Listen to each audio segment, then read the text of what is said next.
discourage yung mga kulto-kulto na Duterte. It doesn't fit into my paradigm also in life. Sanay ako sa trabaho po. I've been with government for the best years of my life. About 2 years after graduation from the law school, taking the bar. And I've always been a servant of the people. And it's a much abused cliche, servant. When as a matter of fact, you are a master.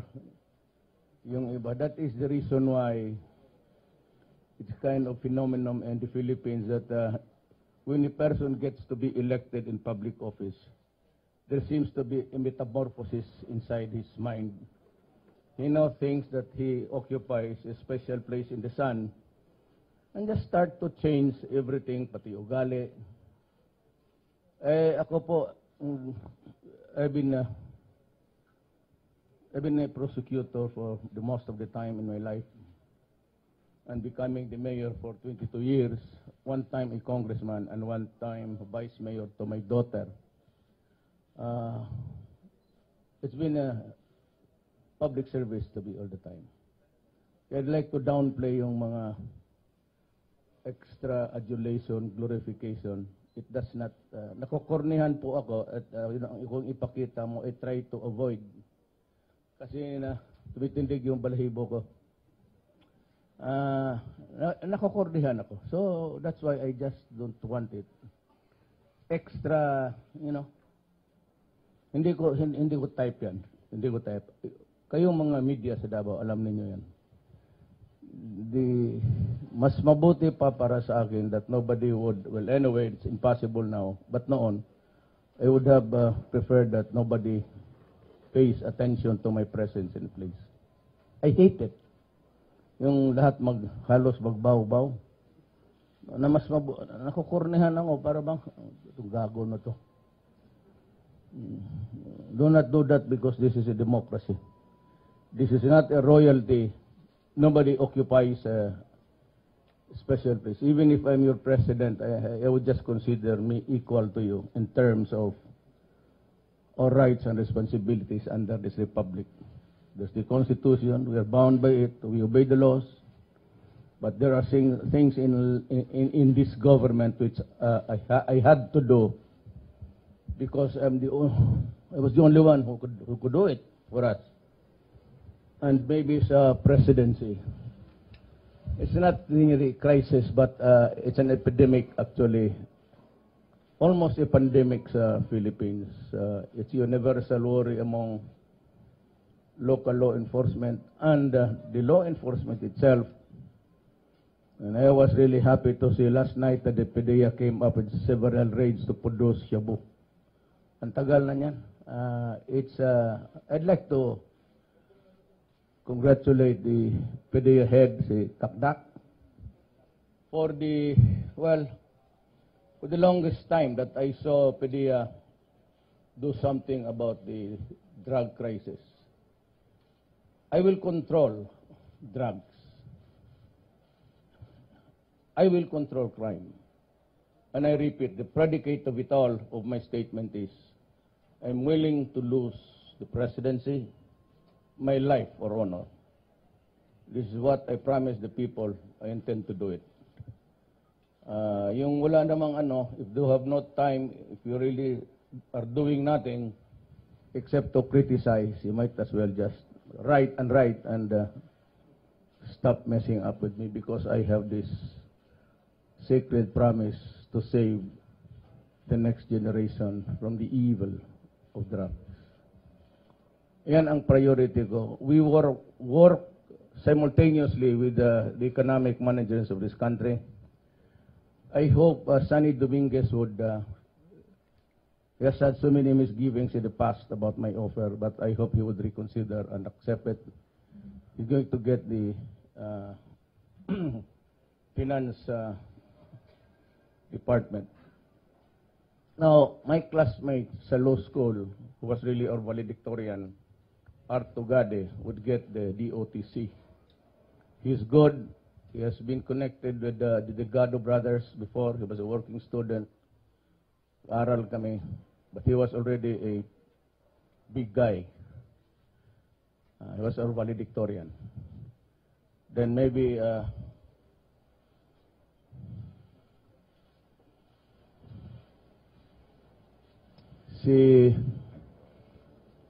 Alan is here. Where's Alan? Alan, dito ka na. No, bilang na. You are my vice president.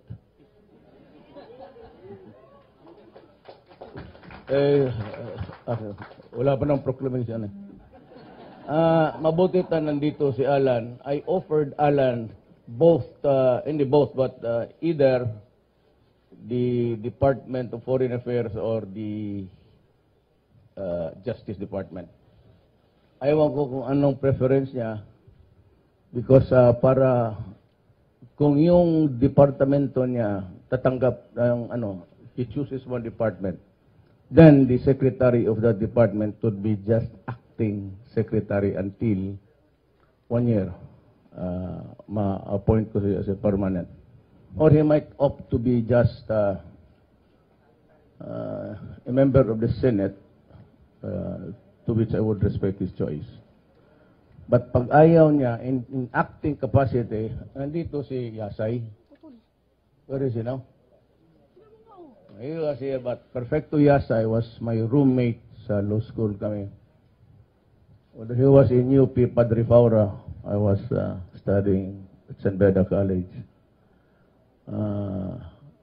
In the meantime, hindi ako sigurado talaga kay Alan, I'll just appoint an acting secretary if Yasay wants it in 1 year. Kasi sabi naman niya, he has a teaching commitment sa, he's a professor of law sa university, sa Hawaii. And he just came home to greet me. Ngayon, sabi ko kung if he can take an extra 1 year from his, mag-furlough muna siya, take a sabbatical leave from his, and just join, I would assign him sa Department of Foreign Affairs in acting capacity. Kasi sabi nga niya naman, in our short talk, I said he has this commitment of his teaching job in the United States.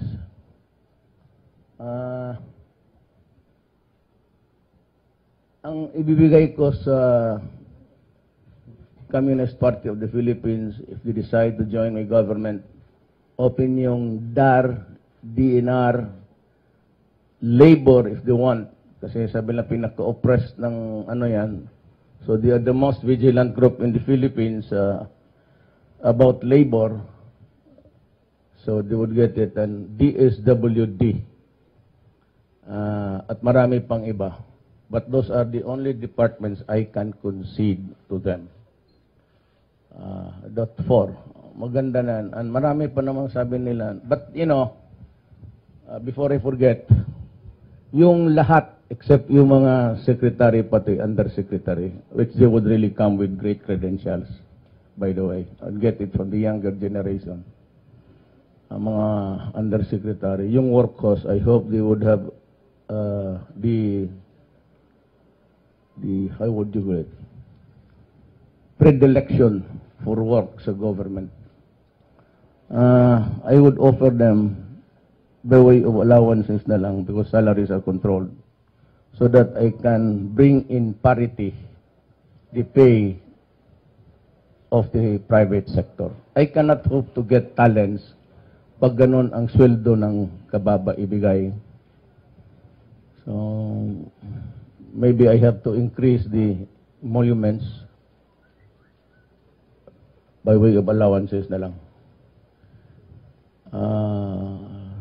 Sa Philippine National Police,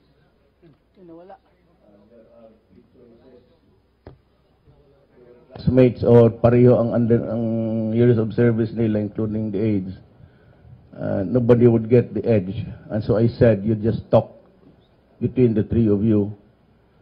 Si Apolinario, si isa, De La Rosa, pati yung si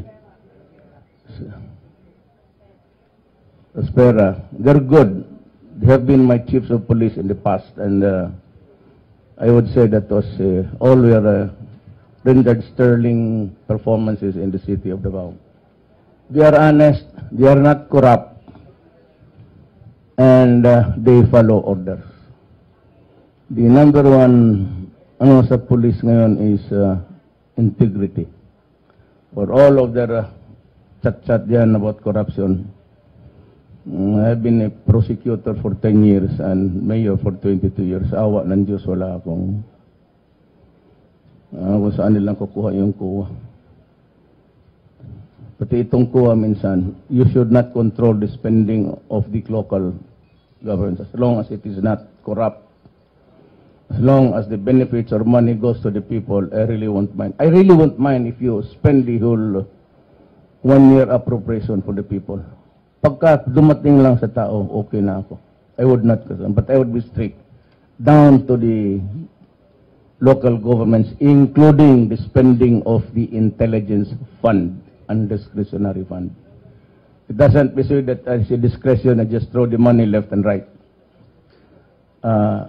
I would, nandyan ang corruption and the contract sa local government. Sa police, the assignment is integrity, honesty, and you must be passionately against drugs.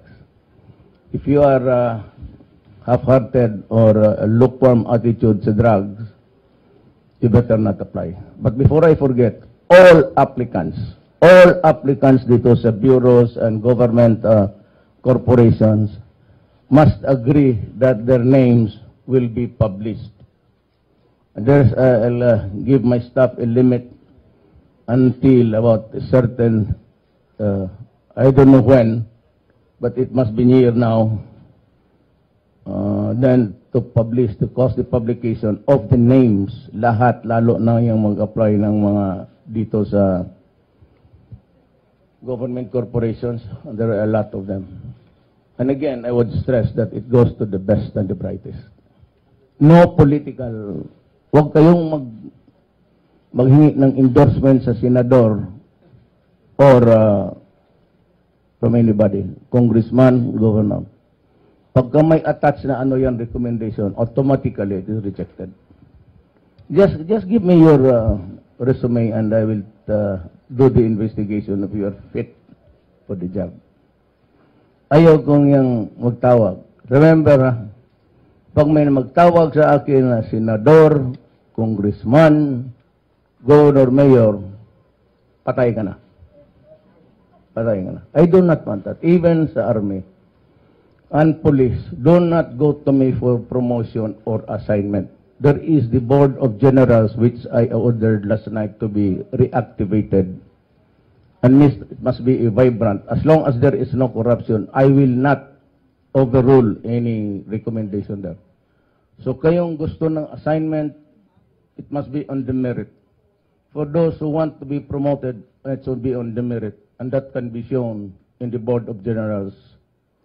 Kung gusto mo ng assignment niyo, do not come to me. Every chief of police, city police director that found his way to work in Davao would know that. I hate yan tawagan. Ayaw ko yan kasi in all probability, hindi ka qualified. So just leave it that way and the public will be free to comment on your qualification and any derogatory. Pero kung wala naman, at saka valedictorian ka, well, of course. Pero hindi lahat valedictorian, Kasi sa buhay minsan, sabi ko, yung 45, yun yung maging presidente. Yung mga summa cum laude, suman lang kaya. Totoo. But you have to be, love of country. If I can instill in you love of country, then I know that you'll work hard for the benefit of the people. Hindi ako nagpapakorne, sabi ko. That's the drill. That's the drill. You must be willing that your name be published in the newspaper. And do not get any recommendations or any push from anybody. I will decide on my own. Because after all, if anything goes wrong, if anything is not working, it is the President who will answer and have to bear the burden. Tapos baka type ninyo, ito. Lan, ikaw. Kahiya nun siya lang. Ay, ikaw na lang. Pwede naman, President Vice.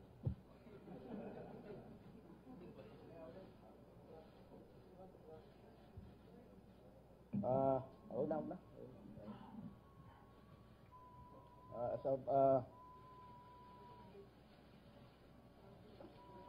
Yun na yun, pabalik-balik.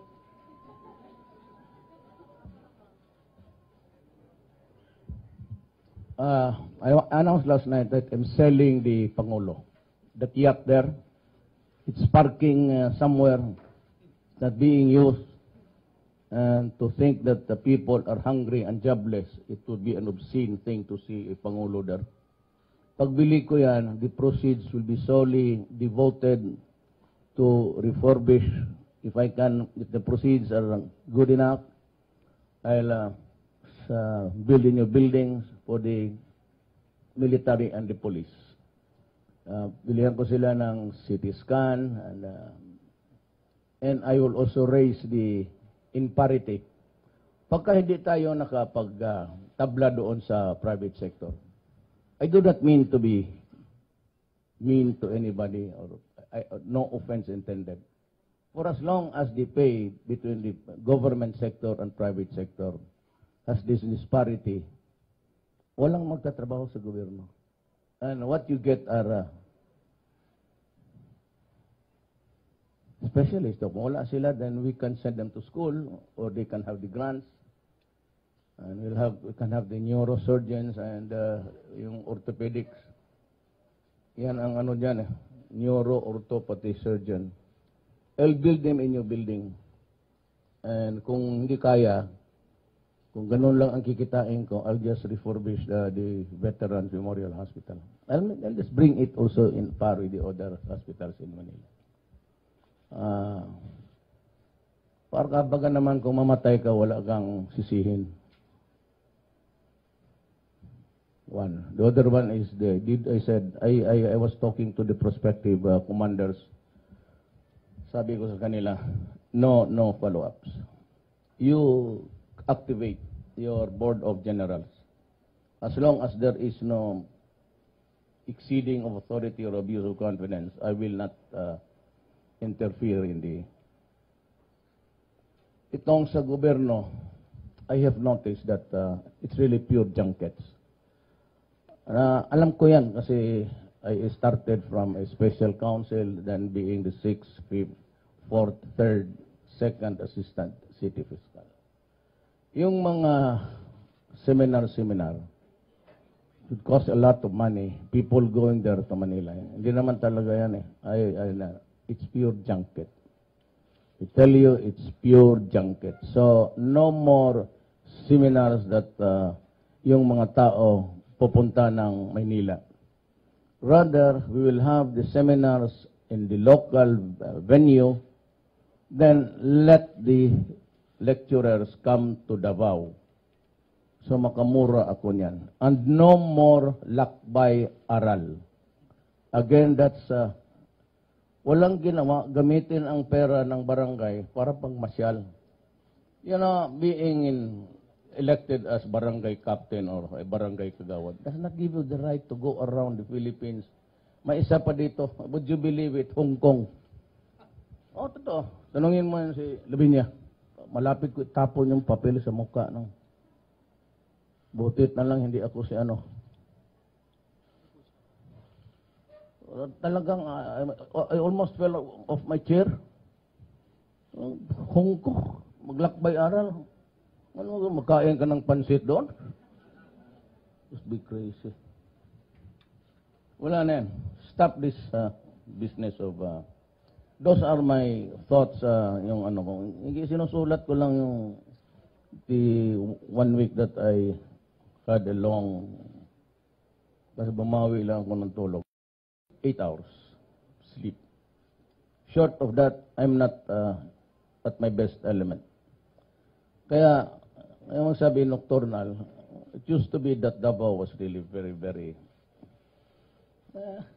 so, I used to patrol at nights.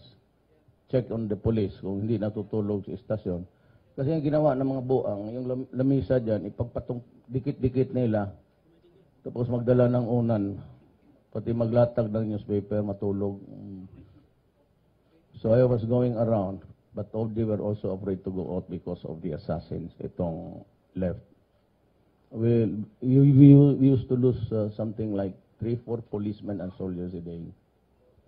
Kaya I had to, kasi pag hindi, papatayin talaga ng mga gago eh. So I had to be there just to let them know of my presence. Hindi naman nagyayabang, but we were kind of, there was a modus vivendi between us. Until now, ang police talaga hindi. The last time, nagalit talaga ako. I went to the mountain, yak-yak ako doon. Back to them. It was about 3 weeks ago. Itong sa guns, I'd like to address myself to the constabulary, the PC. Itong Krami, rather. I will not allow the licensing of heavy firearms. It's just a shotgun or a .22 rifle and one short. Any caliber would do, as long as it is a short. Rifles, shotguns, and .22. Wala ng heavy firearms. Yung AK-47, M16, those already given the licenses. Okay lang yan. But no permit to carry shall be issued to civilians dito sa long firearms. Short lang. And it must be under stringent conditions. Ayaw ko yung magbili ng mga almost an armory. Ipagnanakaw yan, ibigay mo yan doon sa kabila. Several times it happened in our country. Itong NPA is a homegrown rebel group, and about the only time that I can remember na talagang galing sa labas, I will not now name the country because we are on friendly terms. Yung Karagatan, if you care to remember, this was this Karagatan, a small ship that was seized in Mindoro. Yun lang ang nalaman ko na pumasok ang armas dito na mga AK-47. Of recent memory, it was itong shipment ng AK-74. It's actually a Kalashnikov, which you can use the American M16s. Okay, iba pa kasing configuration ng bullet. But this was really adapted. And a lot of them found to the hands of the NPA. I do not begrudge the NPAs for looking for arms. There's a war. But then again, as maybe God wills it that I'd reach my oath-taking days, they have to realize that I am with government and I am the enemy also. But I offer my hand in peace to Season and to the rest, and we can talk. I've mentioned the positions that are available to you, and you can join, and several positions dyan sa mga bureaus, mga government corporations, provided you are qualified, provided you have the educational bearing to hack your job. Then I would plead to Congress to restore death penalty. Heinous crime committed with unlicensed firearms must be death. Rape plus death ang sa victim must be death penalty. Kidnapping tapos with ransom, pinatay ninyo, must be death penalty. Robbery with homicide with rape, double the hanging. After you're hanged first, then there will be another ceremony for the second time. Hanggang putol talaga yung completely severed yung ulo sa katawan. I would like that. Because I'm mad. Now, the reason why nagmumura ako said because I was mad, but wag na ngayon. Alam mo, ang yumaman dito sa pagmumura ko, yung pares namin dito sa Davao. Every time I say PI o L, bayad ako ng the parish is also busy exacting tax from me. No different from the NPAs. Now, itong release of papers. Ang problema ito sa gobyerno nito is corruption. Pagdating doon ng applicant, or whatever, clearance or any document that needs government intervention, people are made to wait until they die. So this has to change. I do not want to see people queuing. Naglilinya. My proposal is, in all government departmental institutions, I will see that yung mga clearances, dito sa Davao, gano'n. Clearance, electrical connections, business permit, 72 hours. After 72 hours, you are no longer allowed to release the documents or papers. You have to forward the papers to me, and I will ask you why it took you more than 3 days to process the papers. So that's, I'd like to have that followed all over the Philippines, a department, executive. I do not mind Congress. We have separate branches here, executive, judiciary, and legislative. Hindi ako pwedeng makialam sa kanila. So, gusto ko dito sa akin, department, NEDA, it takes about 2-3 years. DDR, ganun, you know, akala ko babayad tayo sa tao. Saan yung, where are the computers that would make it fast? We've been acquiring computers to make our work easier, and here comes the delay for nothing. Ayaw lang ninyo magtrabaho, kaya ayaw ninyo magtrabaho, sabihin mo, maghanap ako ng iba. Departments, defense or whatever, 30 days. Signatures, NEDA takes about 47. 5 signatures. I do not give how you configure the signing authority in that office.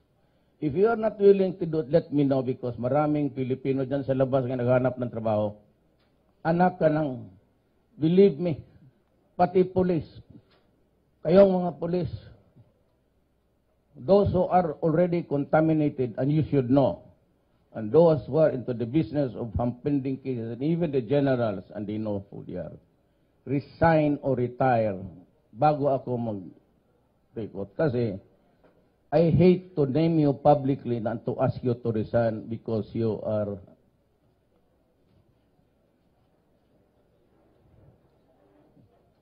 yung may mga kaso, alis na ngayon. I do not care kung wala pang judgment. Get out. Pag hindi, I plan to invade Hulo sa yung layer ng Abu Sayyaf. Prepare now for combat duty there. Kayo ang utosan ko. At kung kayo ang hostage doon, say you're our fathers because I will never pay any to retrieve you. Wala. Prangkahan tayo sa buhay na ito. Huwag na tayo. Never mind about yung human rights. Never mind about. Just them set aside first.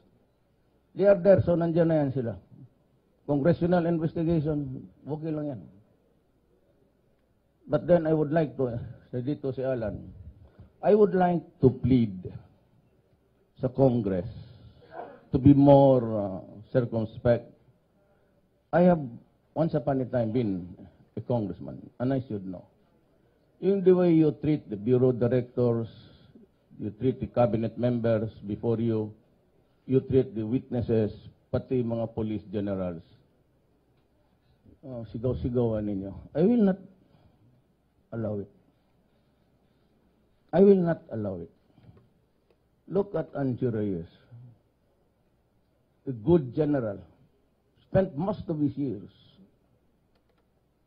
serving our country. He was a valedictorian. And then this good thing itong, how much was it? 2 million that was being, talked about. It was being contested. Tapos itong si Reyes, in the heap of the garbage thrown at him, said, Your Honor, may I be allowed to talk just to save also my honor and dignity? What was the answer of Trillanes? No, shut up. You have no right to answer. You have no dignity. Huwag ninyong gawin yan sa mga generals. Kasi hindi talaga ako papayag. Especially if they represent me. Now, there will be a lot of investigations, insinuations and all, itong drive against criminality. Tumabi muna kayo and do not insult people just because you are there. Nothing is added to your privilege or right or to your mouth kung hindi ka talagang mayabang. Ina ka. You do not insult people. Just, who are you? Saan dyan sa Constitution magsabi na, the Congress will have the right to insult people and no. Do not do that. Do not do that to the witnesses from the Executive Department. I will not allow it. Magbungguan tayo dyan. If you want the presence there, good. Be courteous to them. Be civil.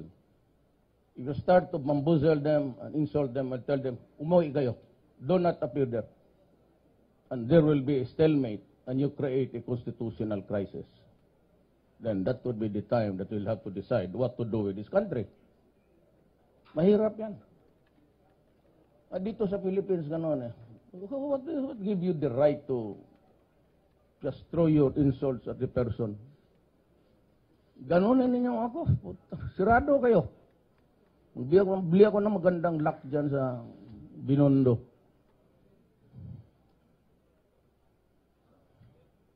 Wag ganun. Kasi mahirap yan eh. So we have this mandatory, I will study.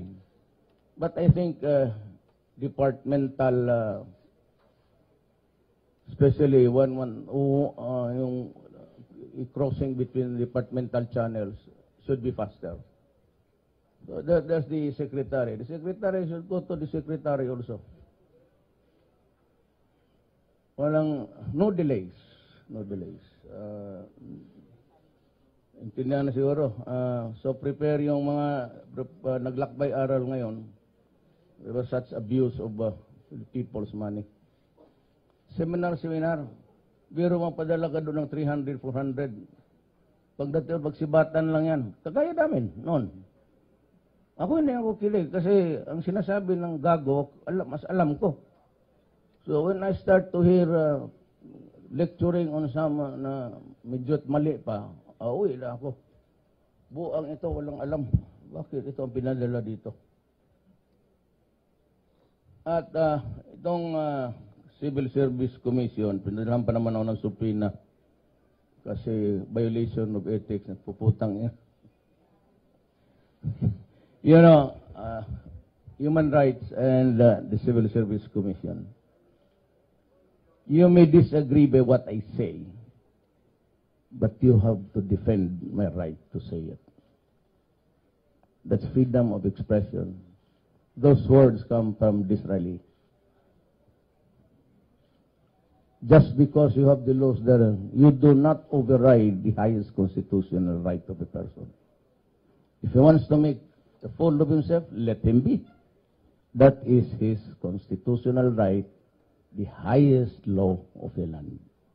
Never mind about ethics. Ethics, the standards ethics cannot override a constitutional provision of freedom of expressions and of speech. Note that. And I human rights. Every time I make a gesture, explain. Sabi,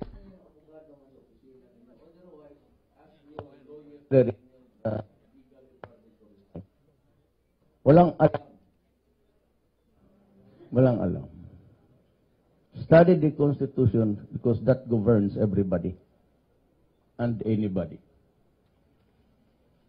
Dito sa Civil Constitution, there will be a seminar, local, maybe one afternoon every week from one. You have to mend your ways, be courteous, be respectful to the public because they are the ones, the public is paying for your salary. Dito kasi supladuhan. Kaya dapat there's a metamorphosis that changes the mind of a person if he joins government. Lalo na itong malalaking position. Akala mo sino na?